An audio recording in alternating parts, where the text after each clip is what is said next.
Otradien, 16. jūlijā, Rīgā Sabiedrības integrācijas fondā svinīgos apstākļos notika pirmo līgumu parakstīšana Eiropas ekonomikas zonas finanšu instrumenta 2009.–2014. gada programmā NVO fonds.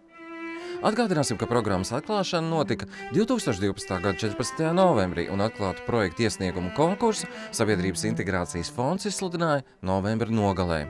Pašreiz šie ir pirmie Eiropas ekonomikas zonas finanšu instrumentu finansēšanas līgumi Latvijā, kas parakstīti balstoties uz atklātu konkursu rezultātiem. Mēs dodam savu ieguldījumu, lai tā samazinātu sociālās atšķirības Eiropā, un laika posmā no 2009. līdz 2014. gadam Latvija varēs izmantot 73 miljonus eiro 8 programmās, un tieši NVO programmas ir tās būtiskākās. Kā donoru valstis finansiālu atbalstu sniedz Islande, Norvēģijas karaliste un Lihtenšteinas firstiste. Savukārt Latvijas valsts budžeta līdzfinansējums ir 5% apmērā, jeb 546 000 eiro. Atļaujiet man sākt šīs dienas pasākumu, kas ir tāds viena gara ceļa, viens noteikts posms. Tas nav ne ceļa gals, ne ceļa sākums, bet ir ļoti svarīgs. Kurzemes nevalstisko organizāciju atbalsta centrs iecerējis izveidot Kurzemes NVO sektora informācijas tīklu, kā arī nodrošināt pārstāvniecību politikas plānošanā.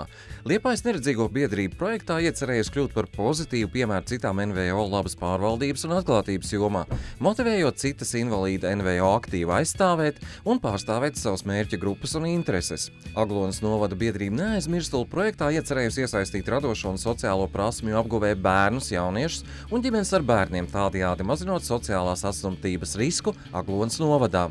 Latvijas bērnu un jauniešu diabēta biedrība paredz paplašināt informācijas pieejamību par diabētu jauniešiem, kā arī organizēt informatīvi izglītojošu vasaras izbraukumu semināru bērniem un jauniešiem ar cukura diabētu, lai mazinātu sociālās atstumtības risku. Savukārt Pasaules dabas fonda darbības mērķis ietver labvēlīgas vides veidošanu vides jomā darbojošos NVO darbībai, paredzot arī vides NVO līdzdalību starptautiskos procesos un to atpazīstamību sabiedrībā. Šis projekts galvenokārt tiek veidots, lai Pasaules dabas fonds aktualizētu un aizstāvētu vides intereses dažādu normatīvu aktu izstrādē un arī dažādās nevalstiskās iniciatīvās. Jo itin bieži šodien tiek aktualizēts jautājums par dabas resursu efektīvāku un intensīvāku izmantošanu, bet tas ir skaidrs, ka jābūt tikpat aktīvai vai vienādi integrētai arī vides jautājumu būtībai. Vēl tikai atgādināsim, ka Sabiedrības integrācijas fonda padome apstiprinājusi 99 projektus no kopumā iesniegtajiem vairāk kā 350 projektiem.